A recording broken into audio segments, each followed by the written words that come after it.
already, but the local agreements weren't clear enough about how to provide aid for water utilities and to provide support throughout the state. So again, with the foundation of COCUA helping each other, how are we going to help from Northern California, help Southern California in any other capacity? We had to come up with a statewide agreement.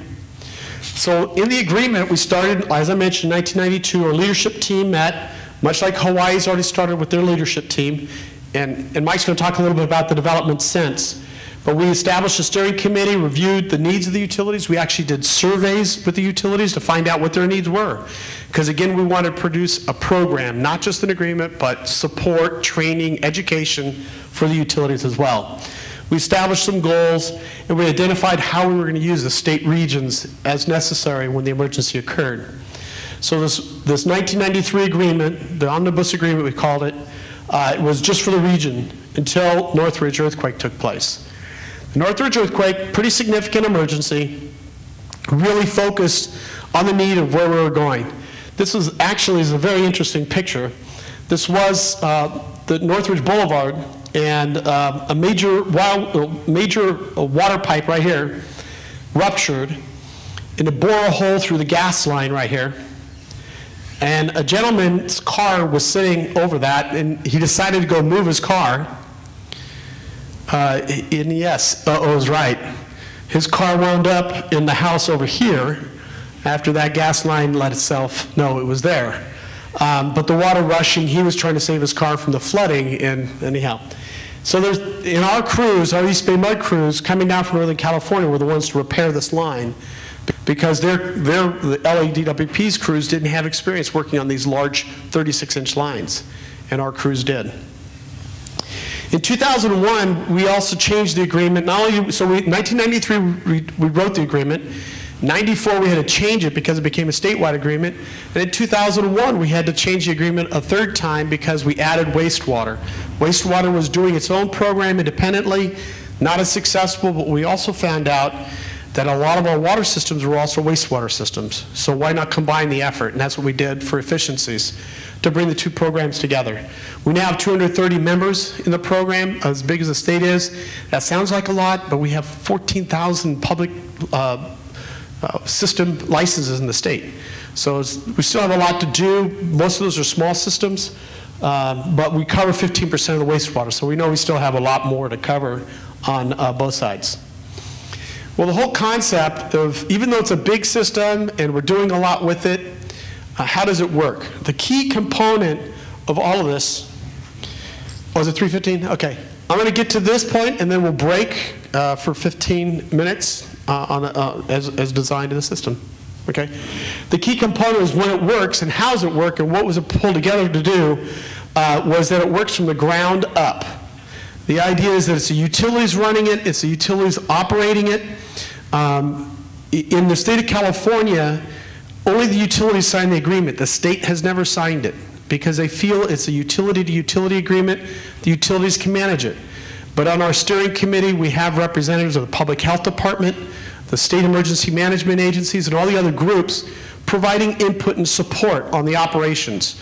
We include the American Water Works Association, all the professional associations, because they're the ones that put out the word about the trainings, the education, and again, with the relationship we have with AWWA to do our workshops at their conferences, we have a place for them to have input.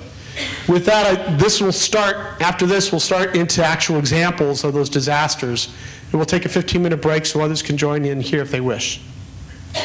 Emergency response items is, I've typically done them chronologically, but I think it makes more sense to do it the process of a localized utility response, or utility asking utility. And my example will be the response to the 1997 El Nino storms in California. The next step I'll talk about is the locally coordinated emergency, so where we had to work within the emergency management structure within the county to make a response work. And that'll be the 2007 firestorm. Next, I'll talk about state-coordinated emergency response, which include the two big earthquakes that we've had since 1994. That's the Northridge earthquake and the Baja California earthquake. And I'll throw in there about how the federal assets have been used in the process. And of course, this is all about scales. The bigger the emergency, the more impact you have, and the greater the response is necessary in response. So in talking about the local utility emergency response, this is where a situation where a utility can ask his or her neighbor to assist in the response to the emergency, and that outside coordination really isn't necessary. For an example then, when something happens, the utility, in this case utility A, responds, looks at the situation, determines whether its resources are sufficient or not, and if it decides that the resources are insufficient, then it's going to take that next step to call utility B. Do you have the resources? Can you help me out? Et cetera, et cetera. And in this case, utility B says, sure, I'll send you the resources, but just in case, I'm going to let you know, I'm going to talk to my county OEM, my Office of Emergency Management, my county public health, whoever it is. So those arrows going up to the emergency management of public health is strictly there for just, hey, I just want you to know. There's no need for you to do anything. I've got it covered with my utility response to another utility. Our example is the 1997 El Nino storms, significant storms in the San Francisco Bay Area, in fact, throughout the state of California. It was the first time and only time 56 of the 58 counties of the state of California declared an emergency all at one time, because the storm impacted the entire state so significantly. It caused significant impact. There was the issue of delivery of potable water, so there were some pods set up. Some utilities were doing their own deployment of bottled water to the public in this situation. I'm going to talk specifically about Monterey County. They had a 24-inch line that crossed a ravine, and we're talking about a ravine. It's a good 200-foot drop and very sheer walls on two sides, and this pipe went across it. The debris flow, the mud flow came down, snapped the line. The impact was that not only did it take out some homes and some businesses and some golf courses, but the golf courses don't need water when it's raining this hard, it was going to affect the local hospital, the Community Hospital of the Monterey Peninsula. The initials are CHOMP, CHOMP. How would you like that to go to that hospital? They call themselves CHOMP. I don't know about that, but this hospital was now threatened because it was not getting the water pressure it needed. And it's a 200-bed hospital, I believe it is. It's a good-sized hospital. And there are regular procedures that go on as well as elective procedures, but they were going to have to start evacuating because they didn't have the health protection for those patients that they were serving at the time. And they calculated what the loss was, and they were given about a 10-hour ratio. They called East Bay Mud then and said, hey, this is what our need is. So here's a picture of the ravine. This ravine drops about 200 feet down on this side. It's about 170 feet up on this side. This is the pump house. This is the pipeline that crosses here. What's hard to see is this is the pipe that we brought down, this flexible pipe. It actually goes down the ravine here on this side of the pump house, down to the ground and back up the hill on this side. So you had to put in two connections on either side, but the important thing was installing this pipeline. It was our seismic retrofit pipe that we had purchased for above ground seismic installation after an earthquake to bypass major lines that were broken. So we had to send down a crew of 5 for a one-day deployment, half a day going down, half a day retrieving the equipment. So half day go drop in the equipment, set it up, train the Monterey staff on how to manage it, the return, and then 5 days later go back for a half day, collect that equipment and bring it back. So that was an example of one utility asked for aid. Now, how did the reimbursement work? The reimbursement worked this way. This is a public agency helping a private utility. So we're going to send you a bill for our 5 employees that had to go down for a full day. You're going to pay their cost. You're going to pay for a rental. We came up with an agreement on what the cost of renting this pipeline was, because then when we brought it back, we had to flush it, clean it. So all that time was added on it as well. That bill was sent to the utility, and they were given 60 days to turn around and pay it back. But it's up to that private utility to figure out how they're going to get reimbursed. They have their insurances, programs. They had their ability to go to the PUC, the Public Utilities Commission, for rates, managing it.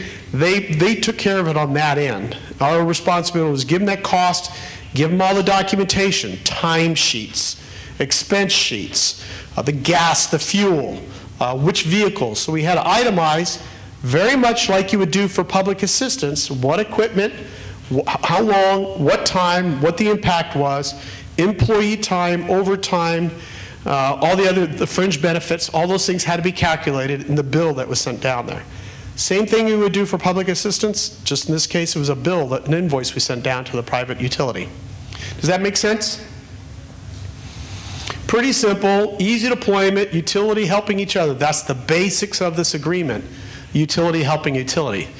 So in the culture of Kokua, yes, we had the equipment, we had the specialized resources, we simply picked up the phone, Monterey called us, they knew we had this pipeline, we said sure, we worked the process, got approvals from the management to send the resources down, personnel were available, they needed the overtime, right? The guys always want more overtime. And we had the ability to train the Monterey crews on the other end on how to manage, watch the equipment, et cetera. So that training, that extemporaneous training, that just-in-time training was important. Why did we need the formal agreement? Because there were other things that had to go into play. The formal agreement, the Cal-Warren agreement, had a condition. If people were injured, who's going to pay workman's comp? This ravine that they went down, our crews were hooking themselves up on ropes and rappelling down this wall to install that equipment. Had they been trained in that? No.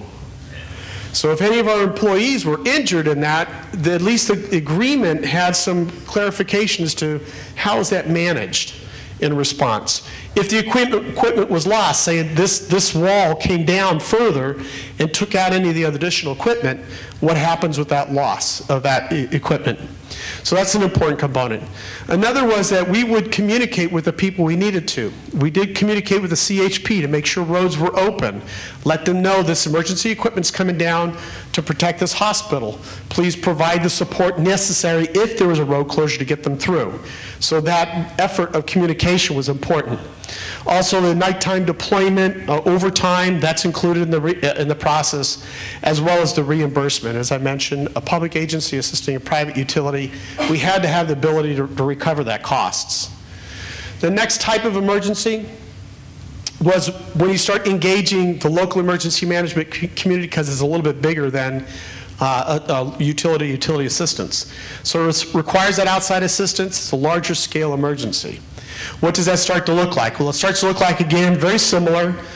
The emergency occurs, utility A responds, assesses the situation, determines that it needs help, so it's going to call utility B. This looks similar, right? Any difference between this and the previous emergency? Let's see some head moving. Okay, there's no difference so far at this point. What's different in this scheme is now, particularly for us, a lot of the utilities can be counties apart. In some cases, it's within the same county. So this representation could either be one Office of Emergency Services or two. Either way, and if it's one, they're just talking to themselves here in this diagram. But the idea is that the two utilities, once they realize that this is a big of an emergency, they need to be coordinating with these entities for specific actions. And I'll talk about a few of those in this example that I'm about to go through. This example will be down in San Diego. There's two sets of wildfires in Southern California, one in 2007, one in 2008. But I'm going to focus on San Diego in 2007. 500,000 people evacuated. You think that's going to take a lot of coordination? 500,000 people evacuated out of the San Diego area. The significant impact is that there's loss of water for firefighting and for the housing and for public health. Why? Because the power lines are melted by the fire going through. So pumps aren't working. Calibration equipment, CAD equipment, everything we rely on for remote operations isn't working because the power's out in certain situations. The response has to be coordinated because when the wind in this situation is blowing at 90 miles an hour, how fast is that fire moving? 90 miles an hour. Yeah. It's not rocket science, but it moves. Not only does it move, I don't know if you can see it in this picture or not.